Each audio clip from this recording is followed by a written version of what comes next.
ओम शांति। प्रातः मुरली। ओम शांति। बाप दादा 29/5/2024। मीठे बच्चे, याद से याद मिलती है। जो बच्चे प्यार से बाप को याद करते हैं उनकी कशिश बाप को भी होती है। प्रश्न है, तुम्हारे परिपक्व अवस्था की निशानी क्या है?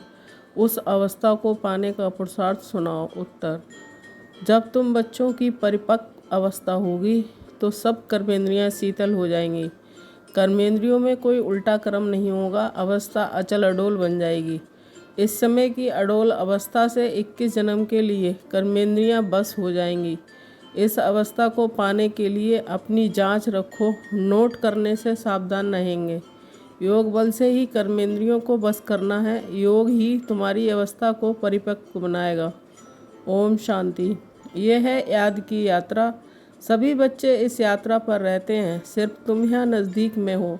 जो यहाँ भी है बाप को याद करते हैं तो ये ऑटोमेटिकली नज़दीक आ जाते हैं। जैसे चंद्रमा के आगे कोई सितारे बहुत नज़दीक होते हैं, कोई बहुत चमकते हैं, कोई नज़दीक कोई दूर भी होते हैं। देखने में आता है कि ये स्टार बहुत चमकता है, ये बहुत नज़दीक है, ये तो चमकता ही नहीं है। तुम्हारा भी गायन है कि तुम हो ज्ञान और योग के सितारे। ज्ञान सूर्य मिला है बच्चों को। बाप बच्चों को ही याद करते हैं जो सर्विसेबल बच्चे हैं। बाप है सर्वशक्तिमान, उस बाप को ही याद करते हैं तो याद से याद मिलती है। जहाँ जहाँ ऐसे ऐसे सर्विसेबल बच्चे हैं तो ज्ञान सूर्य बाप भी उन्हों को याद करते हैं। बच्चे भी याद करते हैं। जो बच्चे याद नहीं करते उनको बाप भी याद नहीं करते, उनको बाप की याद भी नहीं पहुंचती है। याद से याद ज़रूर मिलती है। बच्चों को भी याद करना है। बच्चे पूछते हैं कि बाबा आप हमको याद करते हैं? बाप कहते हैं क्यों नहीं। इस रीति बाप क्यों नहीं याद करते? जो जास्ती पवित्र हैं और बाप से बहुत प्यार है तो कशिश भी ऐसे करते हैं कि हर एक अपने से पूछे कि हम कहाँ तक बाबा को याद करते हैं। एक की याद में रहने से फिर ये पुरानी दुनिया भूल जाती है। बाप को ही याद करते करते जाकर मिलते हैं। अब मिलने का समय आया हुआ है। ड्रामा का राज भी बाप ने समझाया।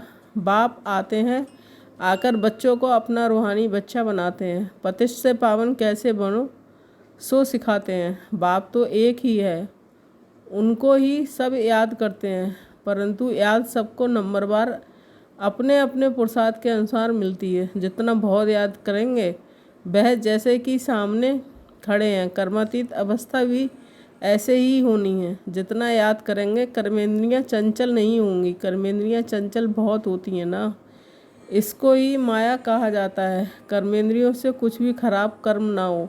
यहाँ योग बल से कर्मेंद्रियों को बस में करना है। वो लोग तो दवाइयों के बस करते हैं।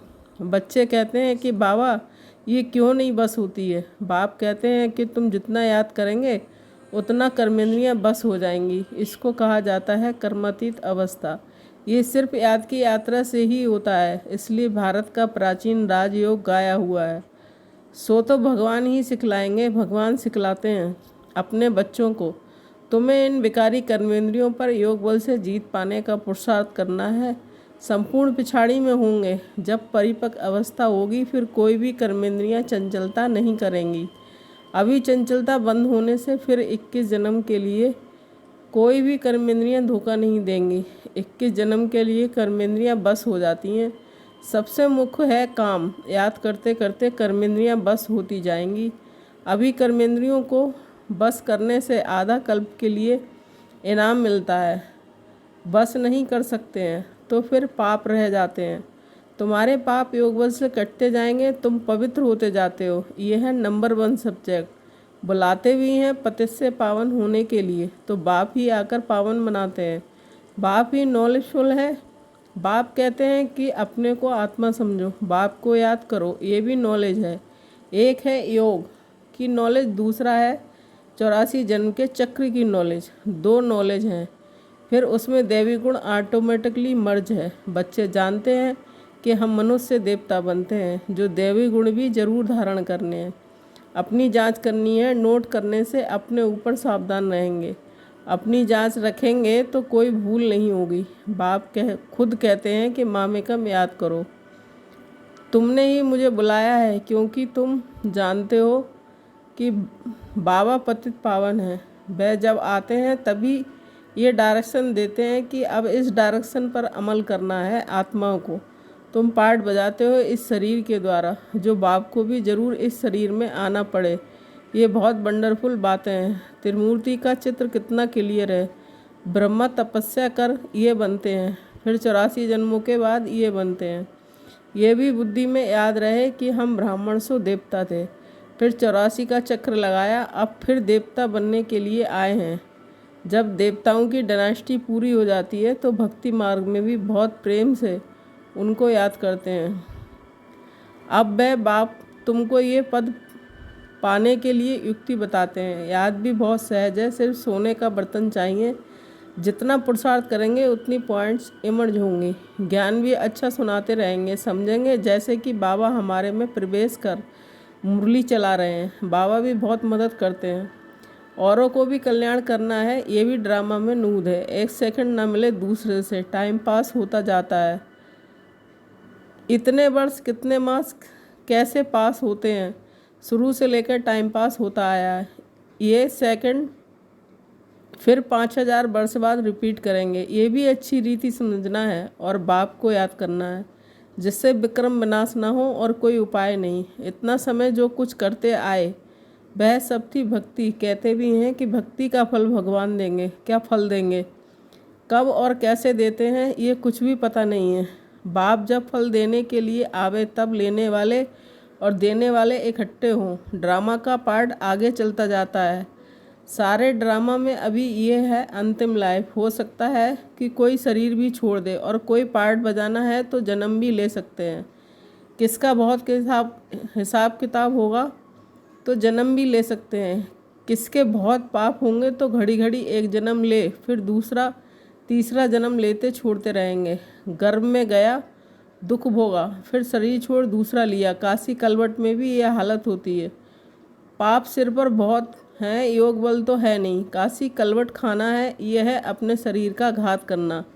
आत्मा भी समझती है कि ये घात करते हैं। कहते भी हैं कि बाबा आप आएंगे तो हम आप पर बलिहार जाएंगे। बाकी भक्ति मार्ग में बलि चढ़ते हैं, वह भक्ति हो जाती है। दान पुण्य तीर्थ आदि जो कुछ भी करते हैं वह किससे लेन देन होती है, पाप आत्माओं से। रावण राज्य है ना।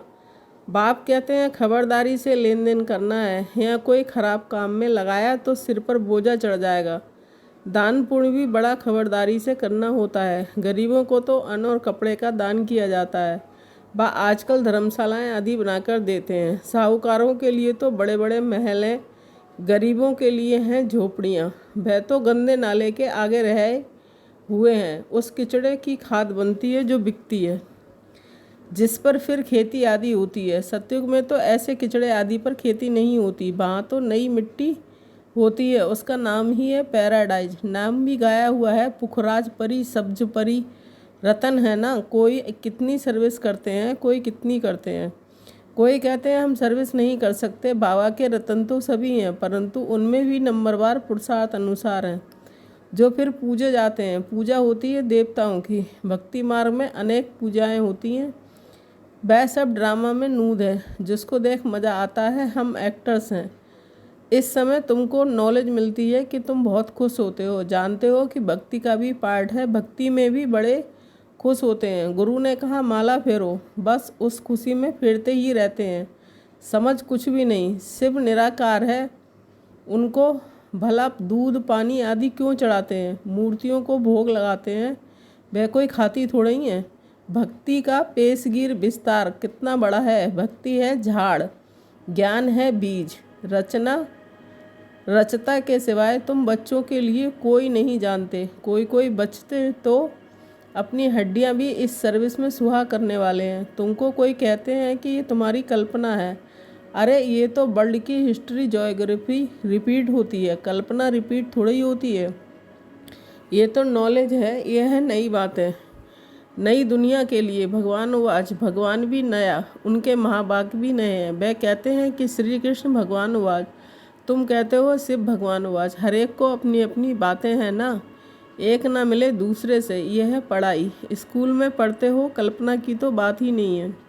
बाप है ज्ञान का सागर, नॉलेजफुल। जबकि ऋषि मुनि भी कहते हैं कि हम रचता और रचना को नहीं जानते हैं, उनको ये नॉलेज कहाँ से मिले, जबकि आदि सनातन देवी देवता ही नहीं जानते। जिन्होंने जाना उन्होंने पद पाया। फिर सब जब संगम युग आए तब बाप आकर समझाए। नए नए इन बातों में मूंझते हैं, कहते हैं कि बस तुम इतने थोड़े ही राइट हो, बाकी सब झूठे हैं। तुम समझते हो कि गीता जो माई बाप है उसे ही खंडन कर दिया, बाकी सब तो रचना है, उनसे वर्षा मिल ना सके। वेद शास्त्रों में रचना और रचना की नॉलेज हो ना सके। पहले तो ये बताओ कि वेदों से कौन सा धर्म स्थापन हुआ। धर्म तो है ही 4। हर एक धर्म का धर्मशास्त्र एक ही होता है। बाप ब्राह्मण कुल स्थापन करते हैं, ब्राह्मण ही फिर सूर्यवंशी चंद्रवंशी कुल में अपना पद पाते हैं। बाप आकर तुमको सम्मुख समझाते हैं इस रथ के द्वारा। रथ तो जरूर चाहिए, आत्मा तो है निराकार, उनको साकार शरीर मिलता है। आत्मा क्या चीज़ है उनको ही नहीं जानते तो बाप को फिर कैसे जानेंगे। राइट तो बाप ही सुनाते हैं, बाकी सब है अनराइटियस, जिससे फ़ायदा कुछ भी नहीं है। माला किसकी से मरते हैं कुछ पता नहीं, बाप को ही नहीं जानते। बाप खुद आकर अपना परिचय देते हैं। ज्ञान से सद्गति होती है। आधा कल्प है ज्ञान, आधा कल्प है भक्ति। भक्ति शुरू होती है रावण राज में। भक्ति से सीढ़ी उतरते उतरते तमोप्रधान बन पड़े हैं। किसके भी ऑक्यूपेशन को नहीं जानते। भगवान की कितनी पूजा करते हैं, जानते कुछ भी नहीं है। तो बाप समझाते हैं कि इतना उच्च पद पाने के लिए अपने को आत्मा समझना है और बाप को याद करना है। इसमें है मेहनत। अगर किसकी बुद्धि मोटी है तो मोटी बुद्धि से याद करें, परंतु याद एक को ही करें। गाते भी हैं कि बाबा आप आएंगे तो आपसे ही बुद्धि योग जोड़ेंगे। अब बाप भी आए हैं, तुम सब किससे मिलने आए हो। जो प्राणदान देते हैं आत्मा को अमरलोक में ले जाते हैं। बाप ने समझाया है काल पर जीत पहनाता हूँ, तुमको अमरलोक में ले जाता हूँ। दिखाते हैं ना अमर कथा, पार्वती को सुनाई।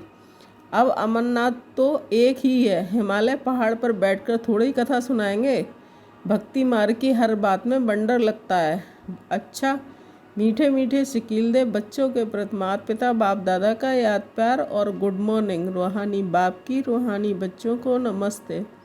हम रूहानी बच्चों की रूहानी माता पिता बाप दादा को याद प्यार गुड मॉर्निंग, नमस्ते नमस्ते। शुक्रिया बाबा, शुक्रिया। धारणा के लिए मुख्य सार 1 पॉइंट। योग बल से कर्मेंद्रिय जीत बन संपूर्ण पवित्र बनना है। इस अवस्था को पाने के लिए अपनी जांच करते रहना है।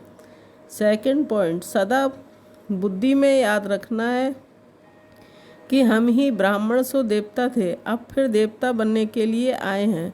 इसलिए बहुत खबरदारी से पाप और पुण्य को समझकर लेन देन करनी है। वरदान, सर्वसत्ताओं को सहयोगी बनाए, प्रतिष्ठा का पर्दा खोलने वाले सच्चे सेवाधारी भव। स्पष्टीकरण, प्रतिष्ठा का पर्दा तब खुलेगा जब सब सत्ता वाले मिलकर कहेंगे कि श्रेष्ठ सत्ता ईश्वरीय सत्ता है, आध्यात्मिक सत्ता है, तो यही एक परमात्मा सत्ता है। सभी एक स्टेज पर इकट्ठे हों, ऐसा स्नेह मिलन करें। इसके लिए सबको स्नेह के सूत्र में बांध समीप लाओ, सहयोगी बनाओ। ये स्नेह ही चुंबक बनेगा जो सब एक साथ संगठन रूप में बाप की स्टेज पर पहुंचेंगे। तो अब अंतिम प्रत्यक्षता के हीरो पार्ट में निमित्त बनने की सेवा करो, तब कहेंगे सच्चे सेवादारी। स्लोगन, सेवा के द्वारा सर्व की दुआएं प्राप्त करना, ये आगे बढ़ने की लिफ्ट है। ओम शांति। शुक्रिया।